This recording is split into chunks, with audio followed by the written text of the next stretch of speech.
First floor, everybody out. Watch the door. We arrived on the first floor and I got off. I could hear faint piano music coming from somewhere.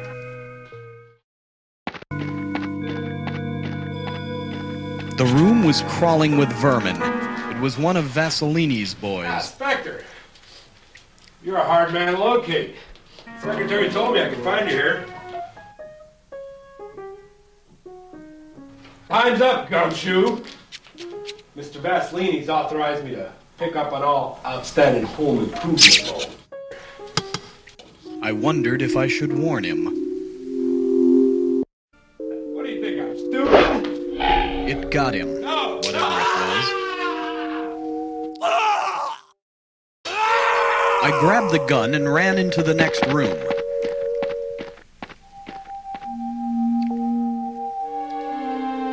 The next room I came to had nothing in it but a bottle of clear liquid. Suddenly, the wall started tumbling down.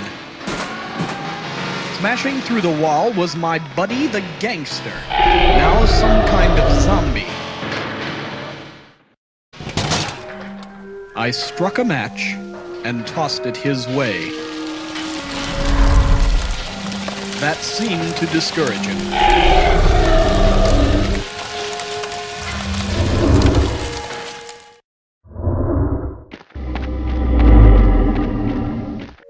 The next room I came to had nothing in it. There was an old freezer on one side and a wall full of potions on the other.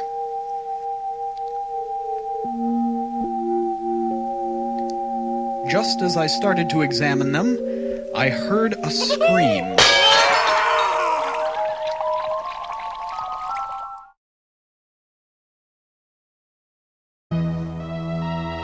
Ignoring the fumes, I opened the freezer, only to find another prisoner of this horrible place. Oh, far out, man. Thank you very much. You're a beautiful bird. No, that's okay. I'm cool. Man, I thought I was going to be stuck in here forever, man.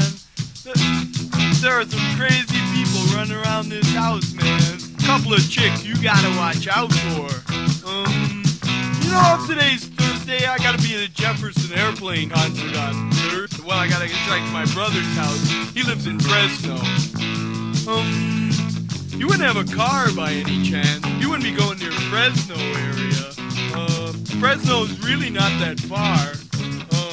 Who put this tag on my foot? He was, unfortunately, an obnoxious jerk who didn't have anything intelligent to offer. You want money or a cigarette?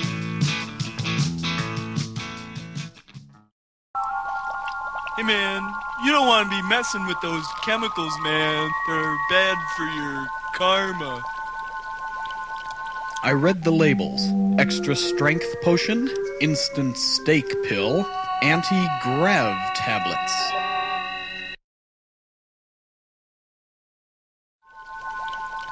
I read the labels: extra strength potion, instant steak pill, anti-grav tablets.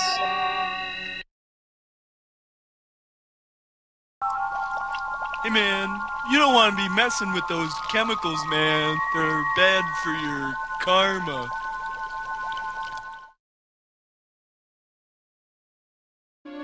I gave him $5 and left.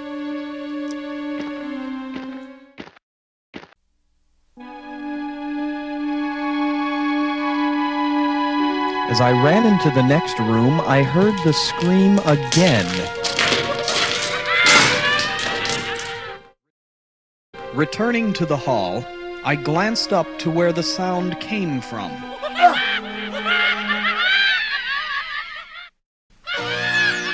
The Looney Tune was thrashing about wildly, so I backed up and gave him plenty of room. He fell on his head.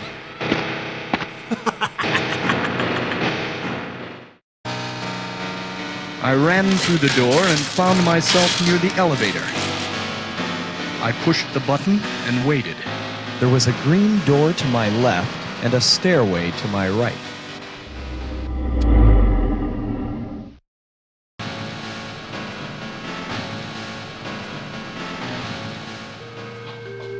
At the top of the stairs, I saw an ugly dwarf. This is the master's private property. It's my job to see that it remains private. Private Eye versus Private Igor, eh? When he moved, I jumped over the railing. It was a long way to the first floor, and Laughing Boy was no help at all. I grabbed his shirt and he flipped over the railing.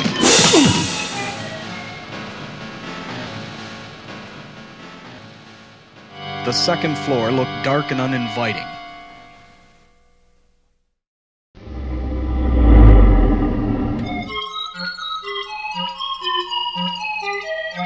The room I next entered was obviously a library of some sort. There was a door to my left, another dead ahead, but most of the action was taking place in the kitchen on my right, where someone was practicing a bizarre form of culinary preparation. Someone had left a fire burning. The room was dark, so I lifted the shade to allow some moonlight to filter in. You mind? Vladimir told me I would not be disturbed. I suppose an evening of intellectual stimulation tucked away from that dog-eat-dog world is simply too much to ask. I stepped forward, fully intending to teach him some manners. But you know what they say about teaching an old dog new tricks. Once back in the library, I glanced back. It seemed to be waiting for me to do something.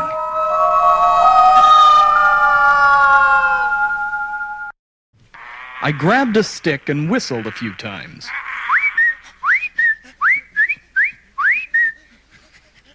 I tossed it into a closet and slammed the door shut. I ran into the kitchen. The werewolf was right on my heels.